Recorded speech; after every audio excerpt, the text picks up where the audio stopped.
since Brexit, state visit, Trump, it has been reported both in British media and French media that he sort of stole a march in that sense on Trump. It will be very closely watched by the White House, indeed. But here, I think there is such potential for that to happen, and that's support to Ukraine, helping their defence capabilities as well, and also that joint nuclear announcement. So apart from the migration one, which again, to repeat myself, is much more obvious in headlines here in the United Kingdom, but in France, which is not to say that immigration and migration is not a huge topic. The occupation, French people going on the Brexit. I think we have to get UK correspondent for France 24. So domestic political issues under discussion, the defence of the European continent under discussion, legacy building, frankly, which leaders always have in mind as well.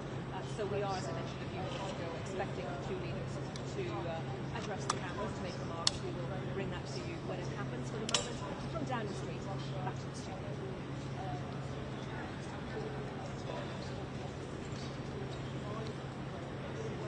Okay.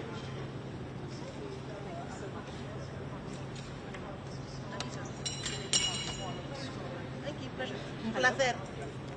Headlines, yes. I've got it. Back to headlines, yes.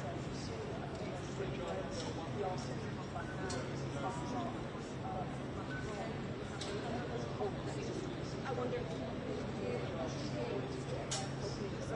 So basically,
there. I was thinking,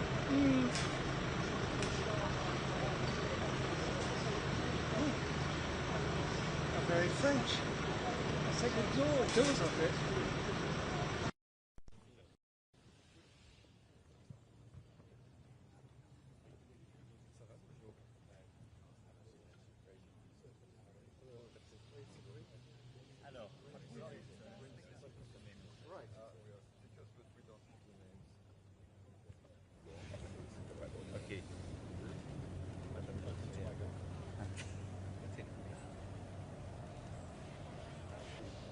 Larry tweeted after the tapestry. He's got a very good. Is he happy about the He's got tapestry? Yeah, he's got a very good social media it was profile. yeah. He's the most Most popular. popular person in Downing Street. Who is the one to do this tweet for Larry? Nobody It's Larry knows. himself. What do you mean, Mr. President? Probably somebody here, It's a very clever cat. but it was absolutely wonderful Right. tweet after the tapestry. Yeah. There we go. Okay, look this way for me, please.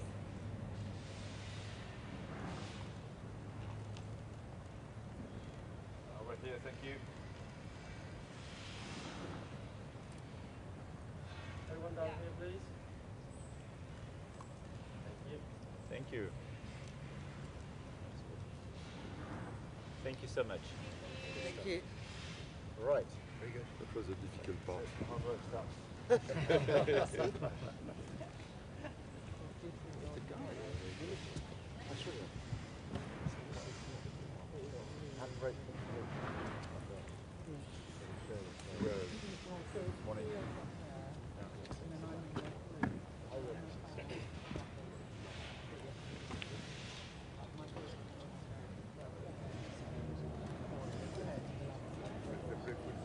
Yeah, Keir's very clever.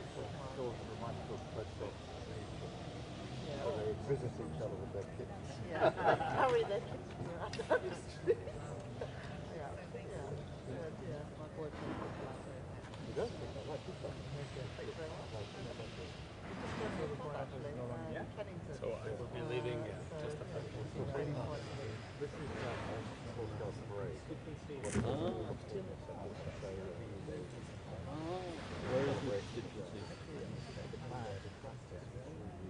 Oh, I know. Every time we go into the car, by the time you actually get to the celebration, I know this song. I've heard it.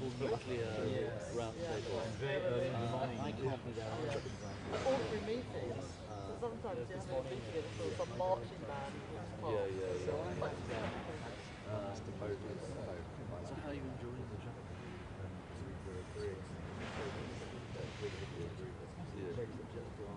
We'll be together. He must have thought, what is this going on? This Starmer's got some operation. But it was very funny. Yeah. Anyway, should we go in? Okay. We had it?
Loving that, Wilford, le petit jardin. Yeah, I mean, as far as we're aware, we don't know yet. Perhaps they'll decide to bring it out and share that beautiful view with us all. But clearly, that photo op is more than just a photograph. It's a symbolic of a changing relationship, of a thawing of relationship, and also, of course, most importantly, trying to show, put our best foot forward and really roll out the red carpet for Macron ahead of those crunch talks, and then an all-important press conference where we will find out exactly what they have negotiated when it comes to small boat horses.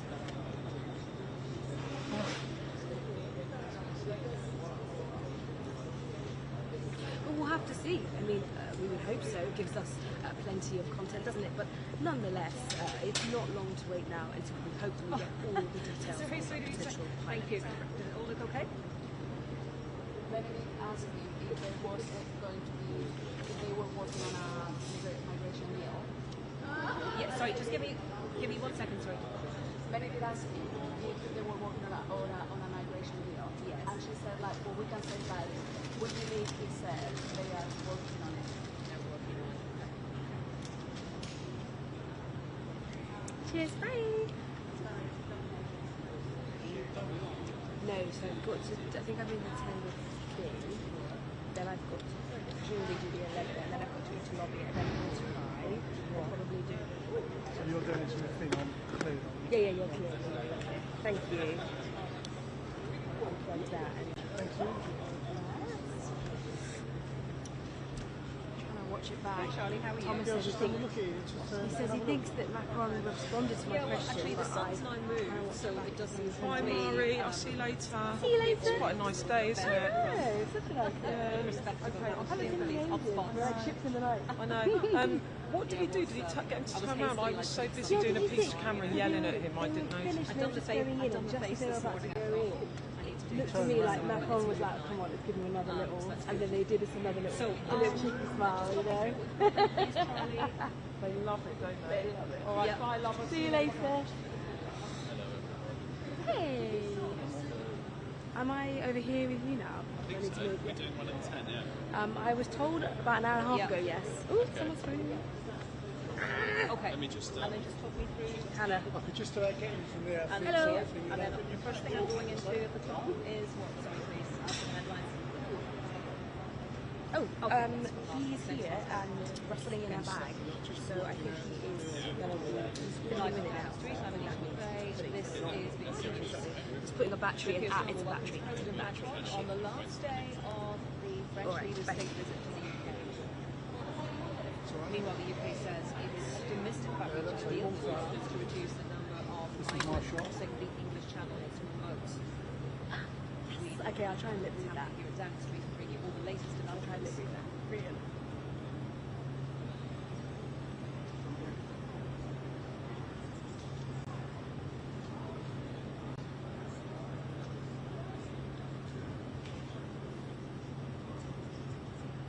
Then sort of stops you there, like, so, oh, yeah.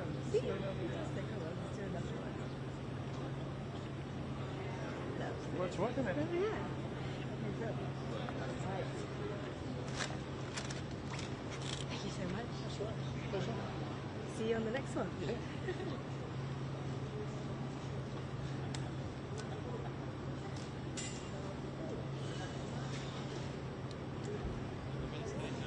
Okay. So one's with doing like time and stuff. Obviously it's do early lives, but then it all sort of changed. So I got copped into doing the right shot as well. It just all changed last minute. Because there was supposed to be 2 positions here, but when the second camera turned up, then he disappeared. I think, was that when I came in? Yeah. Because I think Freddie told him he was going. That's right, yeah. So I just said, I said, look, don't worry, I'll just do, because I was already here, I said, look, don't worry, actually, I'll just do the only good thing is I had a good job in your bank at 11, which I've given to someone else. Hello, I'm Anita McVeigh and welcome live to Downing Street with BBC News because French President Emmanuel Macron has arrived in the last few minutes at Downing Street for a UK-France summit aimed at reaching a deal to try and deter migrants crossing the channel in small boats. A deal could see the UK returning migrants to France for the first time with asylum seekers with family connections coming here in exchange. In the last few minutes, the two delegations gathering in the Downing Street garden. And I've been mentioning that we are expecting comments from the two leaders, and I think we can take you to that inside Downing Street right now.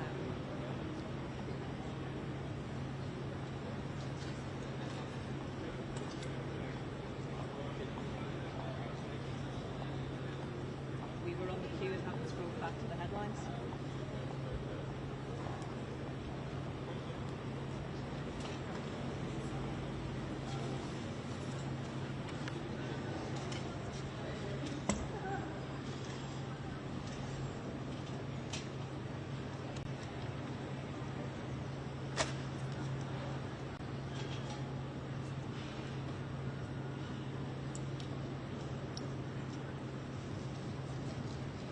Translation, or do you want me to speak?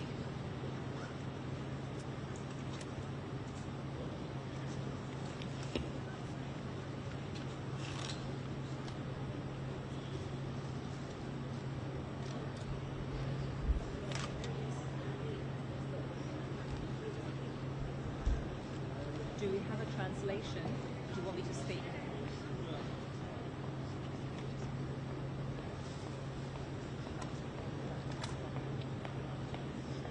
So these remarks beginning in French with President Macron on this business end of the state visit. Really the state visit proper is the royal conference ceremony that we saw in Windsor on Tuesday. But as soon as this moves into English, we will bring that to you. The French delegation sitting to the left of President Macron, the right of your screens, and their UK counterparts on the other side, beside the UK Prime Minister, Sir Keir Starmer.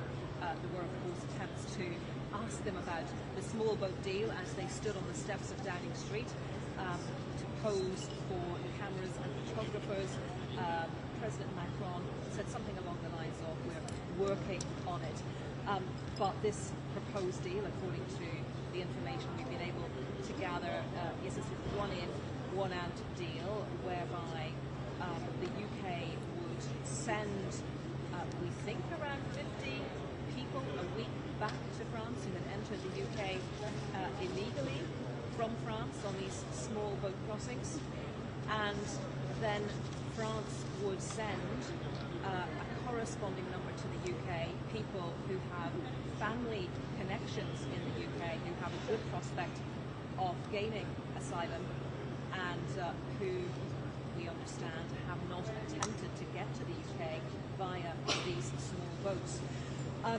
It's very significant because it would be, if it happens, it will be the first time that France has agreed to take people back. That brings its own set of problems domestically for President Macron, and indeed within the wider European Union, because a number of countries have raised concerns about this. They think if France is taking people back, then France will try to send those people back to other countries that they entered France from. And of course, huge pressure on the UK Prime Minister as well to get a deal on boats. It has been an issue that has beleaguered a number of prime ministers for quite a long time now, Conservatives, and now this Labour Prime Minister. But the big question, I suppose, from his perspective is, if we're talking numbers in the sort of 50-week ballpark, will that be criticised as not enough? We know that in the first 6 months of this year, around 20,000 people have entered the UK illegally. And I think we have translation now, so let's dip back into Downing Street.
So that is a conclusion to the comments there inside Downing Street, and we must apologise for some issues with the sound quality and indeed the quality of the pictures there inside Downing Street. But just picking up on what Emmanuel Macron, the French president, was saying. He was talking there about the Middle East, the need to stabilise the situation there, getting on to a nuclear deal, and that's what fits in with this broader theme that he has been talking about when he spoke to Hayes and members of the House of Lords earlier in the week, and indeed alluded to it in his comments at the state banquet at Windsor Castle on Tuesday as well. And that is about trying to build more stability for the continent of Europe. He very much sees the UK as a partner in that. They both have nuclear weapons. They are both permanent members of the UN Security Council. So Emmanuel Macron, he thinks that he said earlier in the week that both countries have this responsibility to ensure the security of the continent. And on that note, he thanked Keir Starmer for the UK government's engagement with the EU and said it's very, very important that we come together. Well, let's speak now to BBC Ukraine's reporter in Kyiv, Jana Bezpiachuk. Jana, good to have you with us, and of course, as well as the issue of small boats crossing between France and the UK. One of the other big subjects for today's discussions is how the coalition of Berlin, very much led by France and the UK, can do more to support Ukraine's defence against Russia. It seems no coincidence, perhaps, that we've seen two really big aerial assaults by Russia on Ukraine this week, including one overnight. Tell us about that.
What is the biggest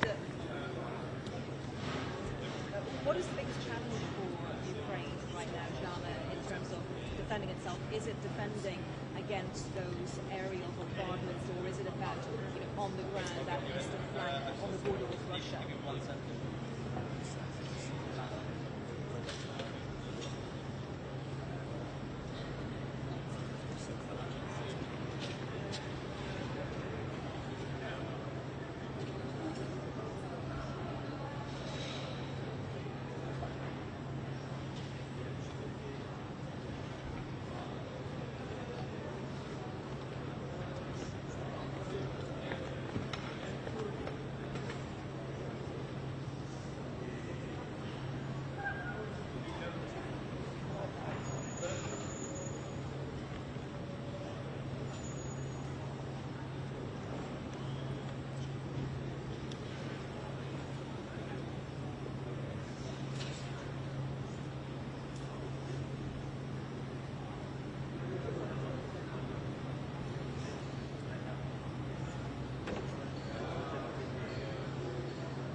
Jana, just finally and briefly, if you would, President Zelensky is in Rome for the Ukraine Reconstruction Conference.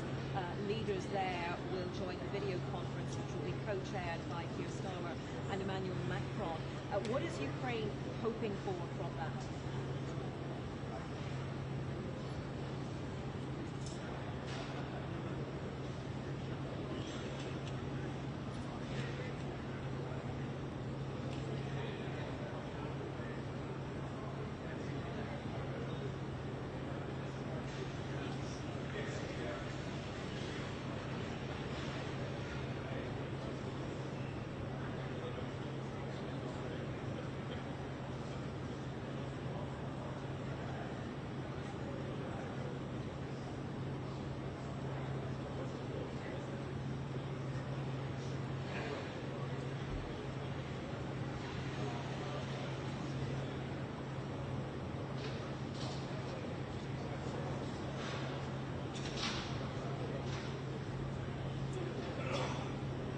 Okay, Jana Bezpiaczuk, thank you very much for joining us from the Ukrainian capital as we see these pictures of President and Mrs. Zelensky in Rome for that security and reconstruction conference. So interesting to hear Jana say there that the biggest thing that Ukraine could look for right now is the transfer of those frozen Russian assets to go towards reconstruction in Ukraine.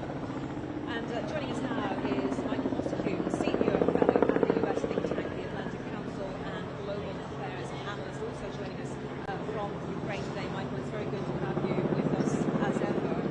And what do you think could come out of this summit, the meeting here in the UK today between the leaders of the coalition of the willing, the UK and France, that would help Ukraine the most at this point?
London.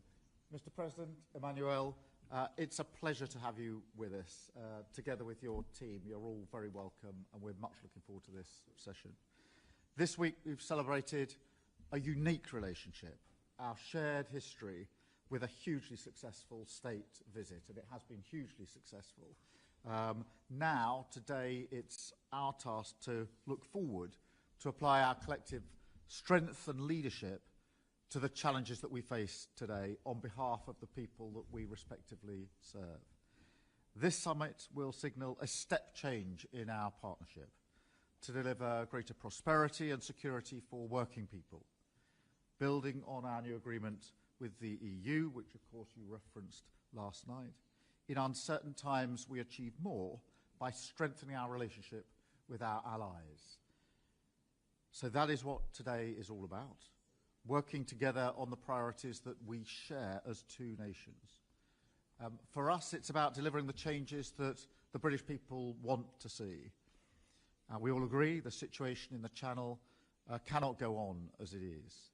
So we're bringing new tactics into play and a new level of intent to tackle illegal migration and break the business model of the criminal gangs. We're also deepening our economic cooperation to boost growth and to create jobs. And we're celebrating the new investment into Sizewell C, helping to strengthen our energy security and protect bill payers for many years to come. We're also updating the historic Lancaster House Treaty, an ambition that we put in motion very early on to strengthen our collective defence and security as Europe's only nuclear powers, providing about 40% of European defence spending. We share a unique responsibility for the security of this continent. It is right that we step up and take on that responsibility together, whilst also delivering a defence dividend for our people. And it's also right that we lead the response on Ukraine. Later today, Emmanuel and I will bring the coalition of the willing together again to rally even more support to keep Ukraine in the fight for now and to drive Putin to the negotiating table. On all these fronts, we're working to meet danger and uncertainty together with a show of force, a show of unity. And I want to thank everybody here for all the work that has been done to prepare for today. I'm very much looking forward to our discussions. And let me turn, Emmanuel, Mr. President, to you to say a few words.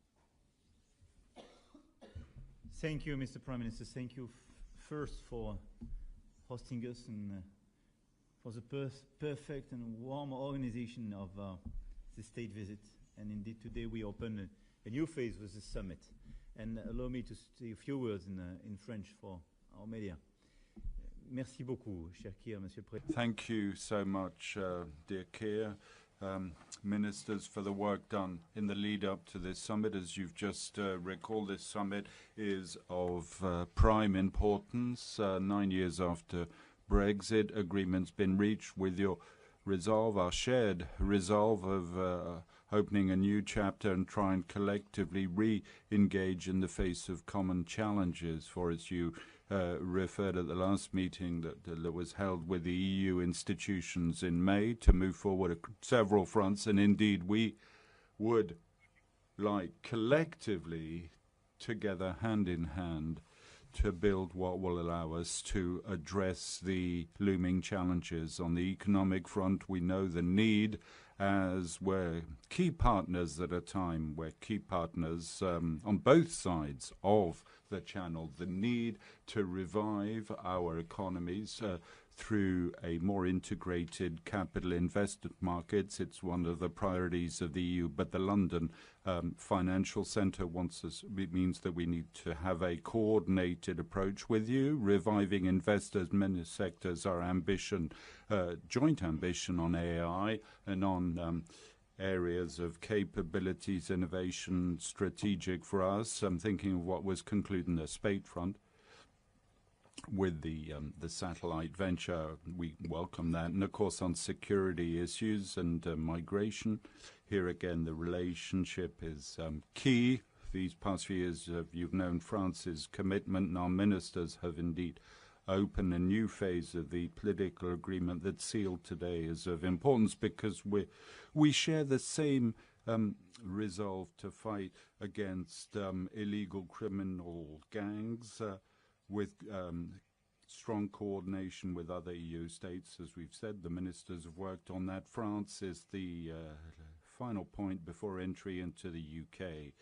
But these men and women, obviously, roots of poverty who are exploited by these smugglers. We must work with entry point countries into Europe and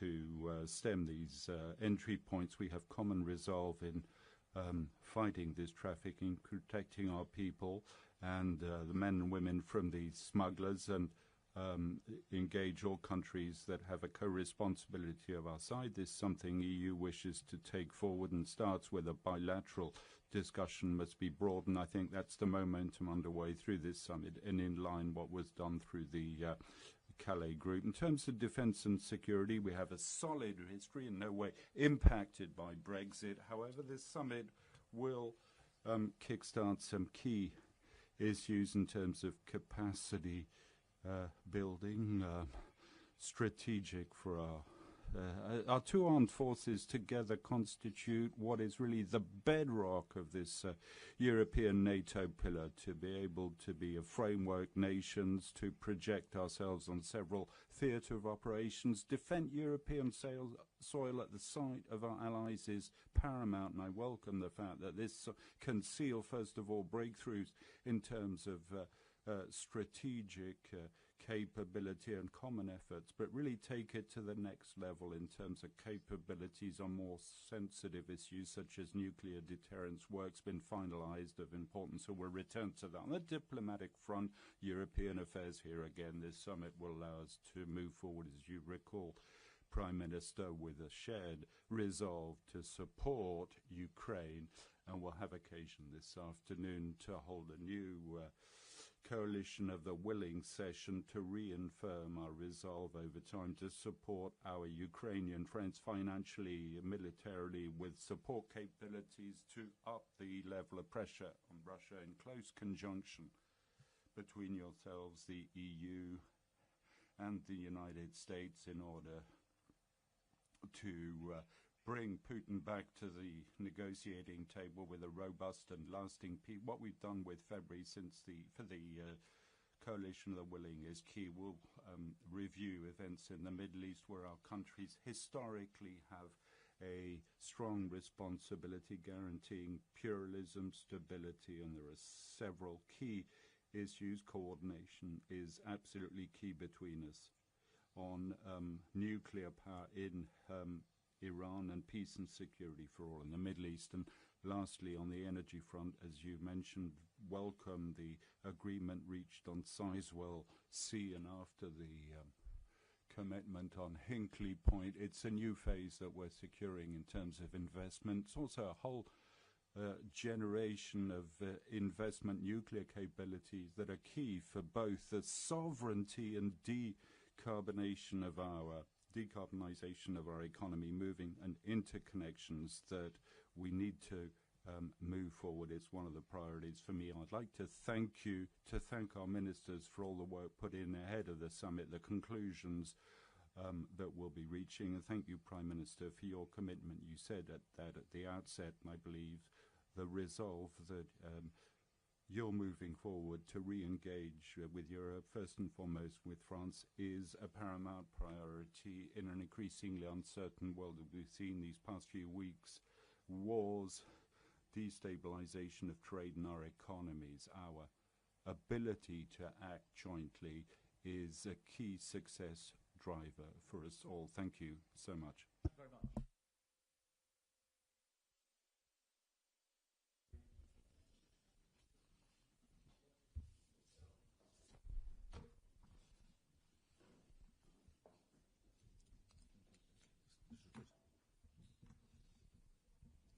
Could you pass a spare glass down there? That's at the far end.